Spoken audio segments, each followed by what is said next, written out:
എൻ്റെ പേര് ജിഷ. ഞാൻ അലൈനിൽ നിന്നാണ് വരുന്നത്. എൻ്റെ വീട് വെട്ടിക്കൽ. ഞാൻ നേഴ്സായിട്ട് അലൈനിൽ വർക്ക് ചെയ്യുന്നു. ഞാനിവിടെ ആദ്യമായി വരുന്നത് 2018 ഡിസംബറിലായിരുന്നു. അന്ന് ഞാനിവിടെ വരാൻ കാരണം എൻ്റെ കൂടെ വർക്ക് ചെയ്യുന്ന ഒരു ചേച്ചി കൃപാസനത്തിലെ മാതാവിനെക്കുറിച്ച് പറഞ്ഞുള്ള അറിവിൽ നിന്നാണ്. ചേച്ചി ഇവിടുത്തെ ഒരു വലിയൊരു ഭക്തിയായിരുന്നു. അങ്ങനെ മാതാവിനെക്കുറിച്ച് കൂടുതൽ അറിയുവാനും ഉടമ്പടി എടുക്കുവാനുള്ളൊരു ആഗ്രഹം എൻ്റെ മനസ്സിൽ വന്നു. അങ്ങനെ ഞാനും എൻ്റെ ഹസ്ബൻഡും കൂടി 2018 ഡിസംബറിൽ ഇവിടെ വന്നു, ഉടമ്പടി എടുത്തു. ഉടമ്പടി പ്രകാരമുള്ള പ്രാർത്ഥനകളും പ്രത്യക്ഷീകരണ പ്രവർത്തനങ്ങളും എല്ലാം ഞാൻ കറക്റ്റായി ചെയ്യുമായിരുന്നു. പത്രമൊക്കെ ഒറ്റ ദിവസം കൊണ്ട് തന്നെ എല്ലാവർക്കും കൊടുക്കുമായിരുന്നു. കൂടി വന്ന ഒരു 5-10 പത്രം മാത്രമേ പിറ്റേ ദിവസത്തേക്ക് മാറ്റി വയ്ക്കുകയുള്ളൂ. കാരുണ്യ പ്രവർത്തികൾ ചെയ്യുമായിരുന്നു. നേഴ്സായതുകൊണ്ട് തന്നെ രോഗ ശുശ്രൂഷ എല്ലാം അവർക്ക് വേണ്ടി, രോഗികൾക്ക് വേണ്ടി ശുശ്രൂഷ ചെയ്യാനൊക്കെ എല്ലാത്തിനും മുമ്പിൽ തന്നെയായിരുന്നു. ഞാൻ വർക്ക് ചെയ്യുന്നിടത്താണെങ്കിലും സാധാ രോഗികളെക്കാളും അപേക്ഷിച്ച് ഫിസിക്കലി ചലഞ്ചഡായുള്ള പേഷ്യൻസിനെയാണ് ഹാൻഡിൽ ചെയ്തുകൊണ്ടിരുന്നത്. അതുകൊണ്ട് അവർക്കൊക്കെ മാക്സിമം കെയർ ചെയ്യാൻ എന്നെക്കൊണ്ടാകുന്ന രീതിയിലൊക്കെ പറ്റുമായിരുന്നു. അങ്ങനെ ഉടമ്പടിയിലൂടെ എല്ലാ കാര്യങ്ങളും നന്നായി ചെയ്തു കൊണ്ടുപോന്നു. എല്ലാ കാര്യങ്ങളും എൻ്റെ ഉടമ്പടിയുടെ വെച്ചിരുന്ന യോഗങ്ങൾ അടുത്തെത്തിയെങ്കിലും എല്ലാ കാര്യങ്ങളും അടുത്തെത്തുമ്പോഴത്തേക്കും അങ്ങ് കറക്റ്റായി വരുന്നുണ്ടായിരുന്നില്ല ആദ്യമൊക്കെ. അപ്പോൾ എനിക്ക് തന്നെ തോന്നി എന്നിൽ എന്തൊക്കെയോ മാറ്റങ്ങൾ വരുത്തേണ്ടതുണ്ട് എന്നൊക്കെ തോന്നി. പക്ഷെ മാതാവ് എല്ലാ മേഖലയിലും അനുദിനം പ്രവർത്തിച്ചുകൊണ്ടിരുന്നു. എന്ത് ചെറിയ നിസ്സാര കാര്യങ്ങളാണെങ്കിലും ഒരു തടസ്സം കൂടാണ്ട് മാതാവ് എല്ലാം മുമ്പേ നിന്നുകൊണ്ട് എല്ലാം ചെയ്തു തരുമായിരുന്നു. അങ്ങനെ 2020 വെക്കേഷന് വീണ്ടും വന്നപ്പോൾ ഞാൻ ഉടമ്പടി പുതുക്കി. അന്ന് ഞാൻ തന്നെയാണ് വെക്കേഷന് വന്നത് 20 ഡേയ്സിൽ.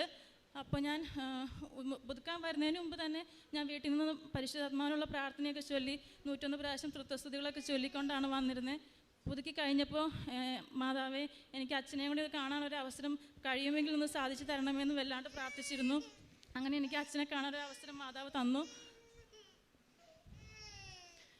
അച്ഛനെ കണ്ട് പ്രാർത്ഥിച്ചിരുന്ന സമയത്ത് അച്ഛൻ എന്നോട് പറഞ്ഞു, മോളെ നീ ഒന്നുകൊണ്ടും പേടിക്കണ്ട, മാതാവിനോട് പറഞ്ഞിട്ട് പൊക്കോ, ഞാൻ സാക്ഷ്യം പറയാൻ ഈ ആൾത്താരയിൽ വരും എന്ന് പറഞ്ഞ് ധൈര്യമായി പൊക്കോളാൻ പറഞ്ഞു.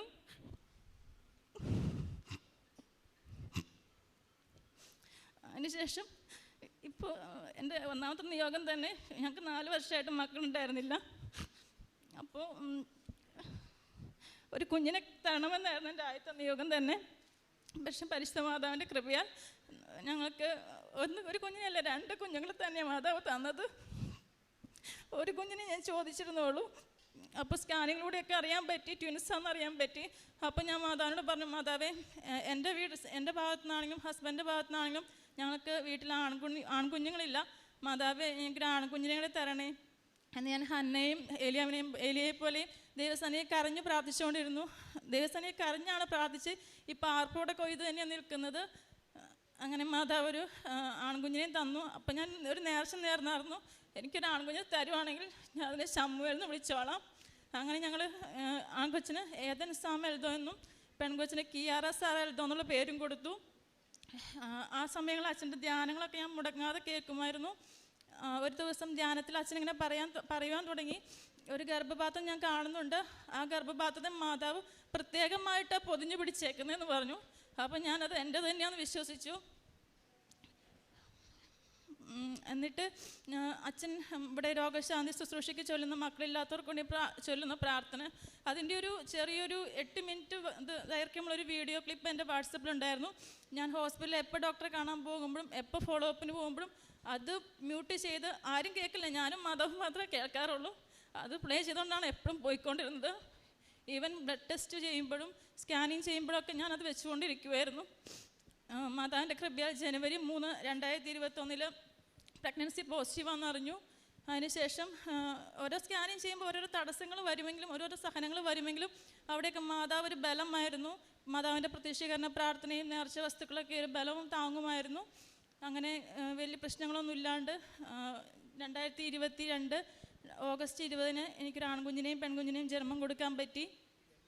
രണ്ടാമത്തെ സാക്ഷ്യം, ഭർത്താവിൻ്റെ വീട്ടിൽ കുറേ വർഷങ്ങളായിട്ട് വഴി ഉണ്ടായിരുന്നില്ല.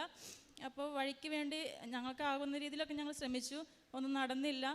വിശ്വാസ പ്രമാണം ചൊല്ലി ഞാൻ എന്നെക്കൊണ്ട് പറ്റുന്ന രീതിയിലൊക്കെ ഉപ്പൊക്കെ വിതറി പ്രാർത്ഥിക്കുമായിരുന്നു. ഞാൻ മാത്രമല്ല, കുടുംബം മുഴുവനുമായി പ്രാർത്ഥിക്കുമായിരുന്നു. കാരണം ഞങ്ങളുടെ വലിയൊരു സ്വപ്നമായിരുന്നു വഴി എന്നത്. അവസാനം ഞങ്ങളുടെ എല്ലാവരുടെയും പ്രാർത്ഥനകൾക്ക് ബലമായിട്ട് ഇപ്പോൾ വഴി എന്നൊരു സ്വപ്നം യാഥാർത്ഥ്യമായി. പിന്നീട് ചാച്ചൻ്റെ പാസ്പോർട്ട്, ഓൾറെഡി പാസ്പോർട്ടുള്ള ആളാണ്. ഇടയ്ക്കൊന്ന് വിസിറ്റ് വിസയിൽ ഞങ്ങളെ ഒന്ന് സന്ദർശിക്കാൻ വരാൻ വേണ്ടി സമയത്ത് റിന്യൂ ചെയ്യേണ്ട ടൈമിൽ പാസ്പോർട്ട് എന്ത് ചെയ്താലും അത് ശരിയാകുന്നുണ്ടായിരുന്നില്ല. അപ്പോൾ റിന്യൂ ചെയ്യാൻ വേണ്ടിയിട്ട് ഓരോരോ തടസ്സങ്ങളൊക്കെ ആയിരുന്നു. പക്ഷേ ആ തടസ്സങ്ങൾക്ക് മുമ്പിലൊക്കെ മാതാവ് ഓരോ ആളുകളിലൂടെയൊക്കെ പ്രത്യക്ഷപ്പെട്ട് ആ തടസ്സങ്ങളൊക്കെ മാറ്റിത്തന്ന് പാസ്പോർട്ട് റിന്യൂ ചെയ്ത് കിട്ടി. ഇതൊക്കെയാണ് എൻ്റെ ലൈഫിലുണ്ടായ മാറ്റങ്ങൾ. പിന്നെ ഉടമ്പടി എടുത്തുകൊണ്ട് എനിക്കെന്താ മാറ്റം ഉണ്ടായെന്ന് ചോദിച്ചിട്ടുണ്ടെങ്കിൽ, പരിശുദ്ധാത്മാവിൽ എപ്പോഴും പരിശുദ്ധാത്മാവിനെ വിളിച്ച് പ്രാർത്ഥിക്കാനുള്ളൊരു കൃപ കിട്ടി.